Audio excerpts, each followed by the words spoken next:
I blacked out and I ended up in a closet with a belt and a stool placed under a metal rod. For decades, Vince McMahon ruled professional wrestling like an untouchable god, feared, admired, and completely protected.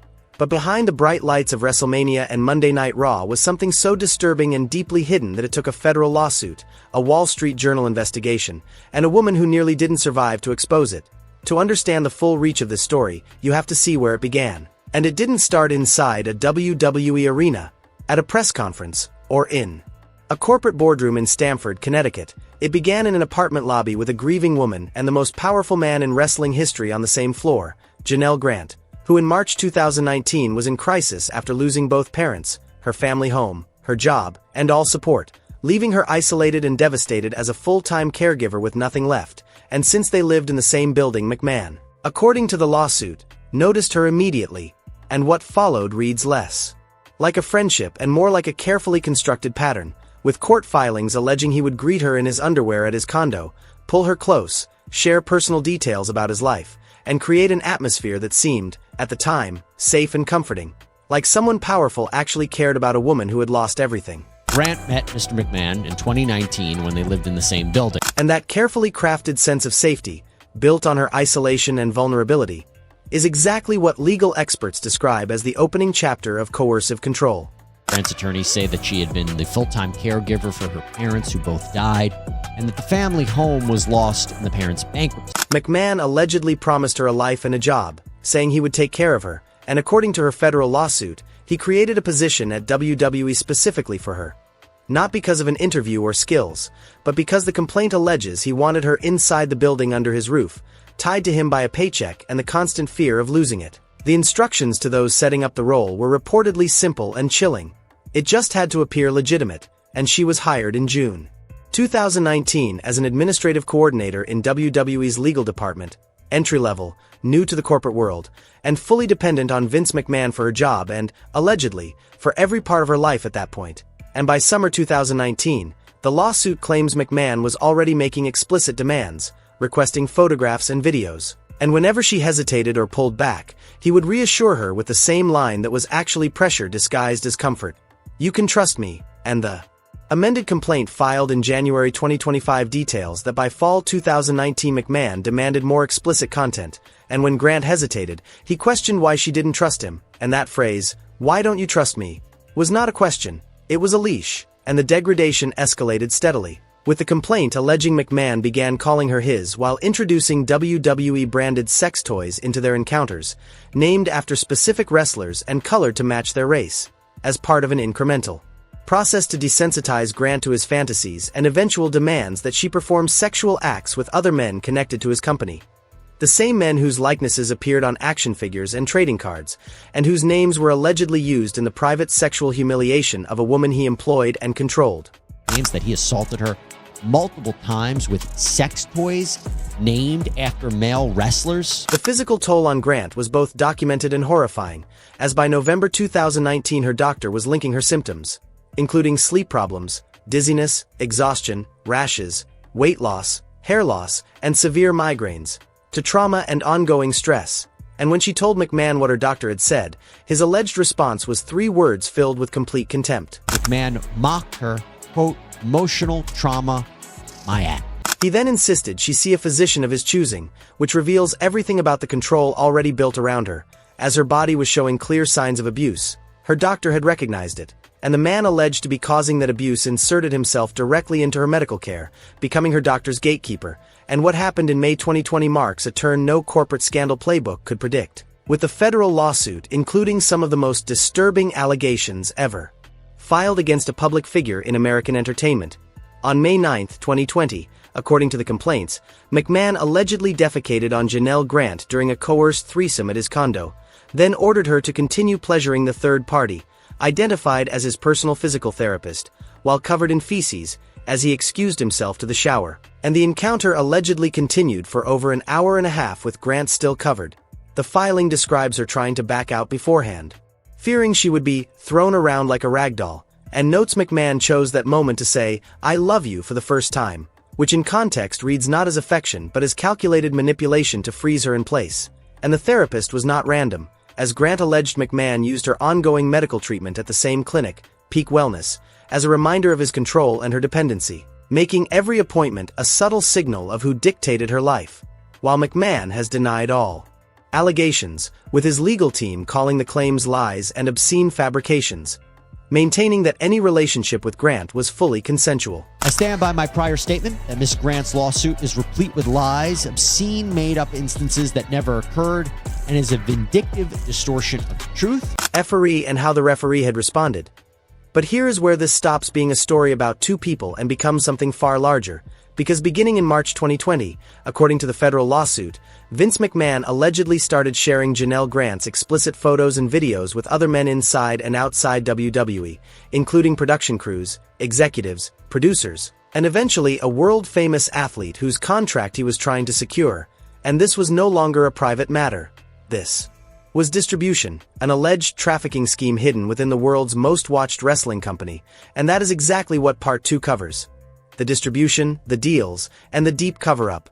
As beginning in March 2020, McMahon allegedly circulated sexually explicit photographs and videos of Grant, including content he personally recorded on his phone, to men both inside and outside WWE, with recipients, according to the complaints, including members of WWE's television production crew, executives, producers, and a former WWE referee.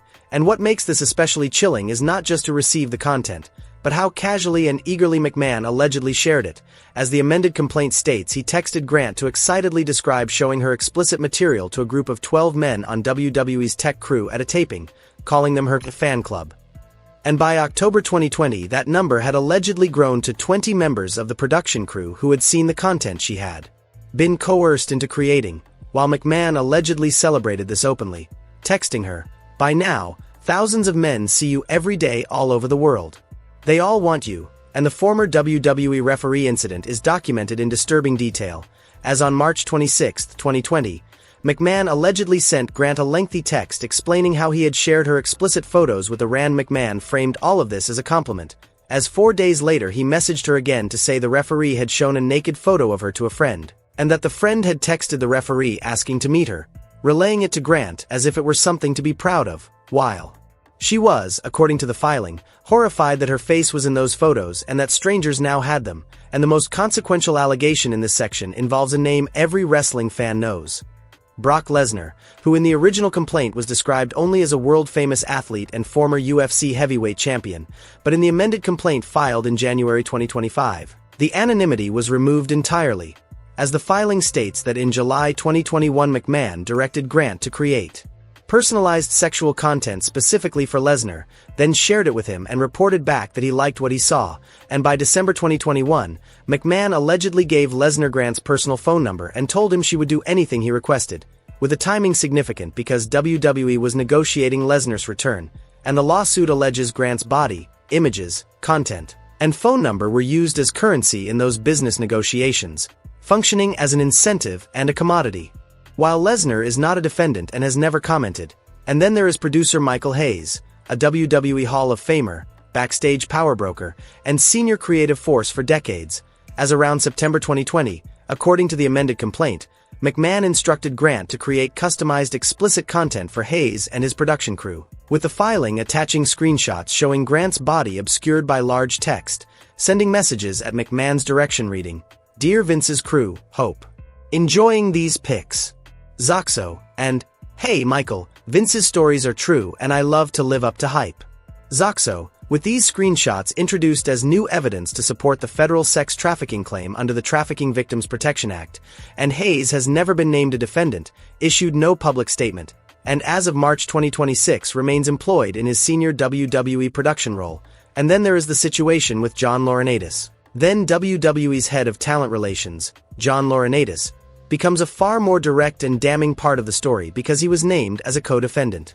As beginning in November 2013, McMahon allegedly pressured Grant to create explicit photos and videos specifically for Laurinaitis, giving her detailed instructions on what to say, providing performance notes, and monitoring every message she sent, while allegedly video calling Laurinaitis as he recorded Grant nude without her full knowledge or consent. And Laurinaitis reportedly sent his own explicit videos back to McMahon, who then forwarded them to Grant, creating a tightly controlled orchestrated exchange with McMahon demanding to be copied on everything, and in March 2021, Grant was forcibly moved out of WWE's legal department, where she had worked since 2019, and placed directly under Laurinaitis in talent relations, with the amended complaint stating that both McMahon and Laurinaitis expected her to engage with Laurinaitis sexually. While McMahon's alleged texts around the transfer included instructions for her to show off and demonstrate what an adult film star she could be, she was told to see Laurinaitis daily when he was in town. A corner office was retrofitted for Laurinaitis with a connecting door to Grant's office,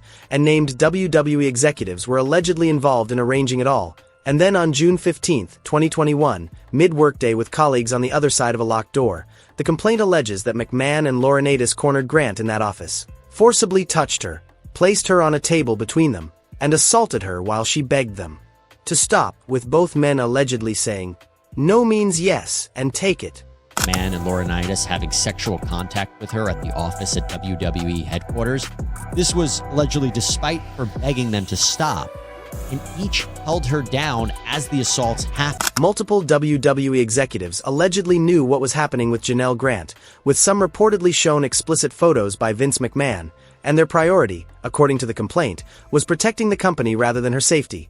One executive allegedly said, "I know exactly who you are," while another asked only whether she could be trusted not to harm WWE. And the 2024 Netflix documentary Mr. McMahon reportedly captured McMahon viewing explicit content of Grant during a filmed production meeting, meaning evidence of the alleged abuse was recorded without viewers knowing, and despite assaults at headquarters, distribution of content in business dealings, and executive awareness, none of this came to light publicly until 2022 and more fully in 2024, exposing a long, costly, and allegedly carefully orchestrated system of silence maintained through NDAs, sham investigations, and the federal reckoning that followed. By the time Janelle Grant signed her NDA on January 28, 2022, Vince McMahon had spent years perfecting a system of institutional silence, and WWE's internal investigation, triggered by the Wall Street Journal in 2022, revealed at least $12 million in secret payments to 4 women over 16 years, 2 of whom had made direct misconduct claims against McMahon. A figure later adjusted to roughly $19.66 million after accounting updates, with nearly $20 million in hush money kept off the books, hidden from WWE's board, legal team, finance department, and auditors, including $7.5 million to a former talent allegedly coerced into oral sex, $1 million to a contractor who received unsolicited nude photos, and additional undisclosed payments, all negotiated by McMahon's personal attorney while he simultaneously represented himself and WWE, bypassing internal controls. And the January 2025 SEC settlement made the cover-up official, requiring McMahon to pay a $400,000 civil penalty and reimburse WWE $133 million for the undisclosed payments, which had inflated the company's net income by 8% in 2018 and nearly 2% in 2021. The agency confirmed that the $7.5 million settlement and Janelle Grant's $3 million NDA specifically triggered the SEC violations. And in February 2025, the Second Circuit Court of Appeals upheld a crime fraud exception to McMahon's attorney-client privilege, finding probable cause that he had used legal services to bypass WWE's contractual controls, resulting in 208 privileged documents being turned over to a grand jury. And Grant's NDA itself reads like a story of coercion. By January 2022, McMahon's wife, Linda, had discovered the relationship, and McMahon told Grant her time at WWE was ending. But before she left, he demanded her silence, compressing NDA negotiations to a January 28 deadline ahead of a WWE Board Audit Committee meeting. And the night before she signed, McMahon allegedly sent a panicked voice memo pressuring her to comply, warning that refusal would ruin her reputation and that the explicit content he had captured would be used against her, while promising protection if she signed, with the complaint alleging Grant signed in a state of fear and mental defeat. McMahon put Miss Grant under immense pressure to sign, saying that refusing would not only jeopardize McMahon, his family, and the company, but that she'd surely become a public headline, suffer reputational ruin. Then McMahon stopped making the payments entirely, with Grant owed $3 million but receiving only $1 million, the remaining installments never delivered, and it was that breach, the final arrogant act of non-payment, that ultimately broke the wall of silence, as her legal team argued that without full payment, the NDA had been violated by McMahon himself and was therefore unenforceable, leading her to file her federal lawsuit on January 25, 2024, at the last possible moment before the statute of limitations expired. And in February 2026, she spoke publicly for only the second time about the profound impact the NDA had on her life. I blacked out and I ended up in a closet with a belt and a stool placed under a metal rod. She survived, and she kept going, resilient, determined, and unwilling to let the abuse define her life. And thank God somebody saw me and stopped it. In that same February 2026 speech, she recounted the years of isolation, financial devastation, the FBI letters naming her as a potential victim, the SEC subpoena, her whistleblower status, and the grand jury proceedings. All happening while the NDA that was meant to erase her kept her silent. Workplace safety depends on transparency, because when employees cannot speak, patterns can't be seen. When patterns can't be seen, She spent 6 figures of her own money preparing to participate in WWE's internal investigation in 2022, hiring lawyers, preserving evidence, and attending medical appointments, genuinely believing the truth would come out. But the special committee investigation, announced with fanfare in June 2022 and led by outside counsel with Stephanie McMahon speaking publicly about its thoroughness, concluded in November without ever contacting her, requesting a single document, or interviewing the central alleged victim. And the lawsuit calls it a sham, with a shareholder derivative suit in Delaware Chancery Court corroborating this, showing that committee meetings focused only on accounting errors rather than the misconduct against Grant. I was given permission to participate in it. That was not going to be considered a breach. By this point, the federal investigation had already quietly begun, with Grant providing evidence to the DOJ, which classified the probe as a covert human trafficking investigation and instructed her to remain silent. A request she followed, while McMahon allegedly faced public embarrassment when a purported love letter of his was published in the New York Post. An act Grant's team described as intimidation of a federal witness, and the fallout was swift. McMahon resigned from TKO's board on January 26, 2024, the day after the lawsuit was filed. The federal criminal probe closed in February 2025 without charges. John Laurinaitis settled his portion in May 2025 and agreed to cooperate with Grant's team, and the SEC finalized penalties, leaving the civil case headed for arbitration with a hearing scheduled for June 2026. The board of TKO. If you didn't know this part of your origin story, now you know. In February 2026, Grant addressed the leadership of the company that employed the man she alleges trafficked her, speaking not with anger but with clear-eyed clarity born from surviving what most could not, emphasizing that this was a story measured in years. The alleged abuse spanned 2019 to 2022, the financial cover-ups reached back to 2006. And the NDA machinery had been in place for over a decade before she ever entered that building, with all evidence, footage, and filings hidden, buried, and suppressed through corporate silence. Until she, a woman who nearly didn't survive, chose to put her name and face on the truth, as she stated in that February 2026 speech. With anyone who lost a job, has been intimidated, who was told something, got no answers, I put my name and my face on it. And she did all of this at enormous personal cost. Financially devastated, isolated, and barely leaving her home due to safety concerns, yet present, alive, and speaking. And while the civil case continues and the allegations have not been adjudicated on their merits with McMahon maintaining his innocence, what can no longer be disputed is that the system that kept everything quiet for years is now broken. NDAs are being challenged, the SEC has acted, the appeals courts have ruled, the cooperating witness is cooperating, and the woman they tried to bury with money, threats, and sham investigations is still here.